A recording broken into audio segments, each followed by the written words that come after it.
Hi everyone, I'm sorry about not being able to post as regularly as I wanted to because things have been a bit tricky on my end. Other than losing something that I really love, I now also have to evacuate my apartment, which means I'm on a deadly apartment hunt in Paris.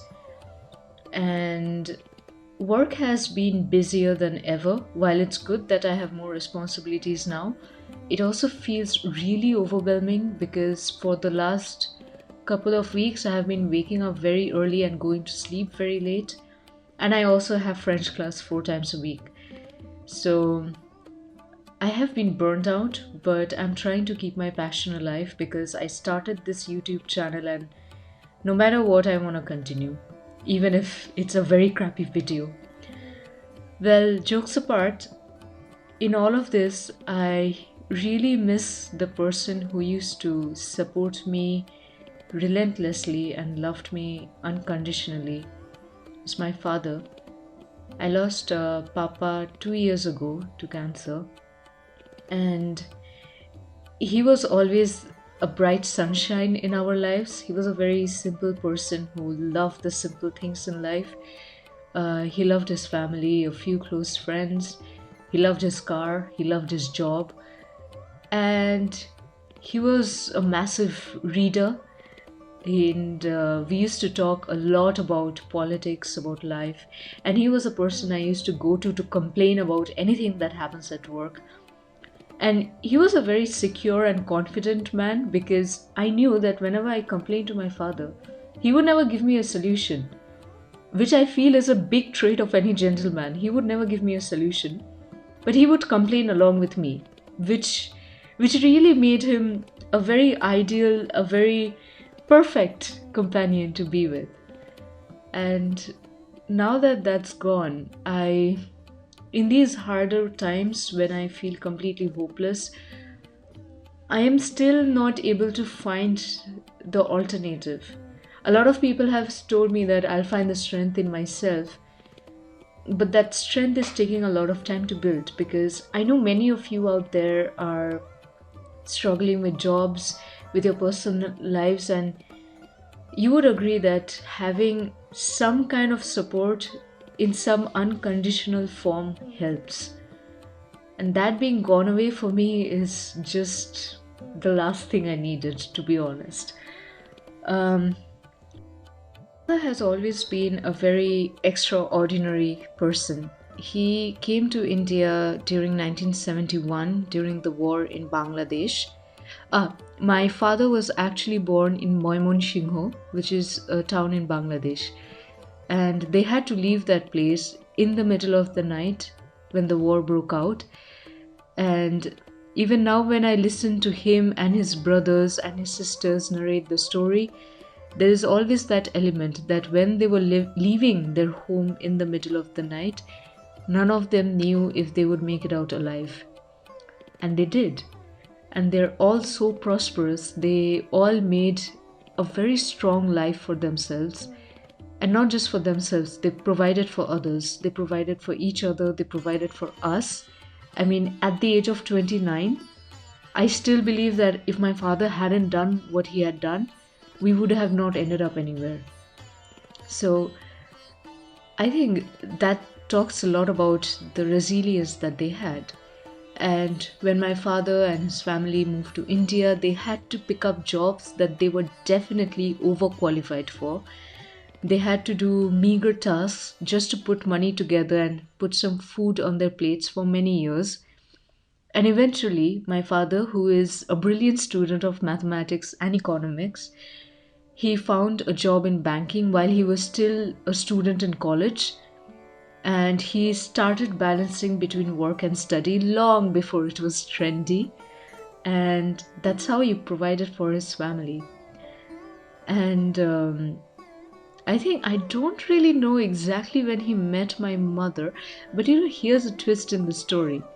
My mother believes it's an arranged marriage, but my father told us many years later that apparently he saw my mother standing with her bike next to her college and talking to a few friends, and that's when he saw her. So I'm guessing there was something happening there. I would like to think that.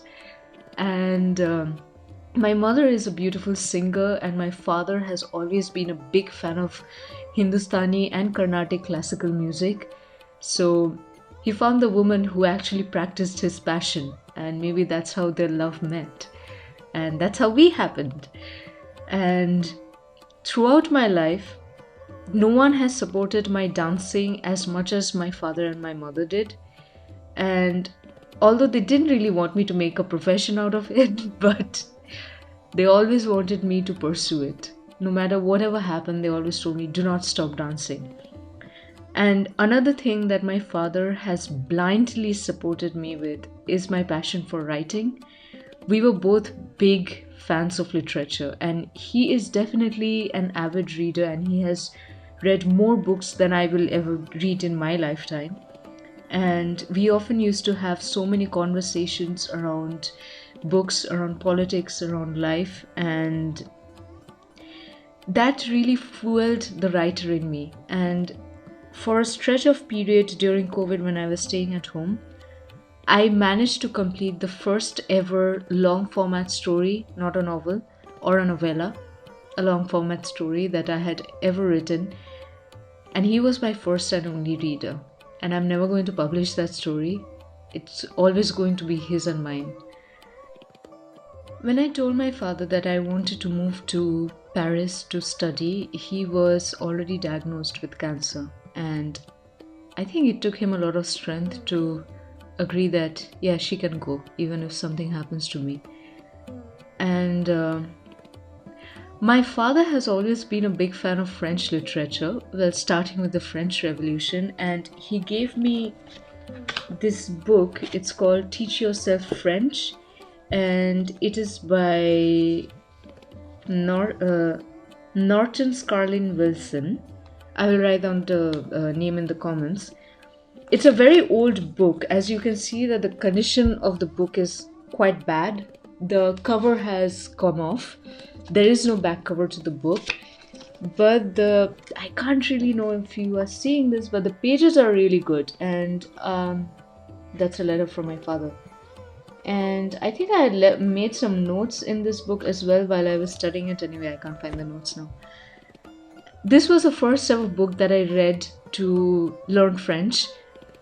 And I remember that while I was coming to Paris, I was packing everything: shampoo, conditioner, cream, moisturizer, etc. My father was just standing by the door, and he looked at me and he said, "But you're going to the beauty capital of the world. Why are you taking these things? You can purchase things there." What he forgot was that his daughter is broke. But never mind. And it still makes me very upset that he can't be here. He can't see Paris with me, because man, he would have loved it. He would have loved Paris more than anyone has ever loved Paris. And it also makes me very sad that I couldn't take him to the other European countries that we are going to, like Denmark, Belgium, the Netherlands. I really wish I could show him these things, but well, I'm gonna show these things to my mother one day.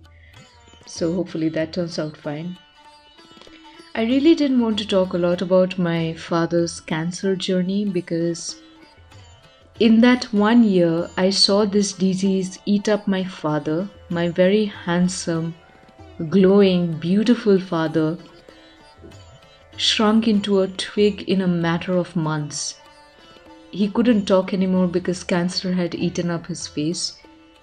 he was writing letters to us. I think this was one of the last letters he wrote, and he couldn't really hold the pen very well. So some of the things that he wrote are not very clear. And but there is one thing, that his writings were always as humorous, as philosophical, and as matter of fact as he was as a person, even when he was talking. And I don't know in what context he wrote it, but there is this thing that he wrote, that I'm in search of a life with less pain. He says that long life is not my desire, but saying goodbye should be less painful. And it hurts me so much to know that he didn't deserve this kind of life. And anyone who goes through this kind of disease, they do not deserve this kind of life. And a lot of people will tell you that time will fix it, you will overcome it. But there are some losses that you never overcome. On one hand, on one day, this person is there in your life. They are there when you wake up, there when you go off to sleep, bed, and they are there. And then just one day, out of the blue, they are not there anymore. You don't see their face anymore. You don't touch their hand anymore. You just have photographs. Just some still images of them in a particular expression. So, I don't think that's the kind of thing you ever recover from. You recover from losing people, from leaving jobs, from losing jobs, or from breaking a leg, I guess. I'm sorry. But this is not what you recover from. Losing somebody who is supposed to be the strength of your life, knowing that they are not even a phone call away, that even if after many years you decide to get in touch with them, you won't. That is not something that you get over with. And today, amidst all the circus that is going on in my life, I could really do with a little bit of my father. That's all. Anyway, I am Bornona, and I'm here to share with you some little anecdotes of my life, from my seemingly boring life with some very interesting facts. Thank you for being with me here today and for sharing this very personal journey with me. And I wouldn't ask you to subscribe, comment, or share, but I hope it has reached you in some way or the other. And I hope that if you're on a journey like this, you will find some small points of relief. And those will be enough, trust me. Au revoir, bisous.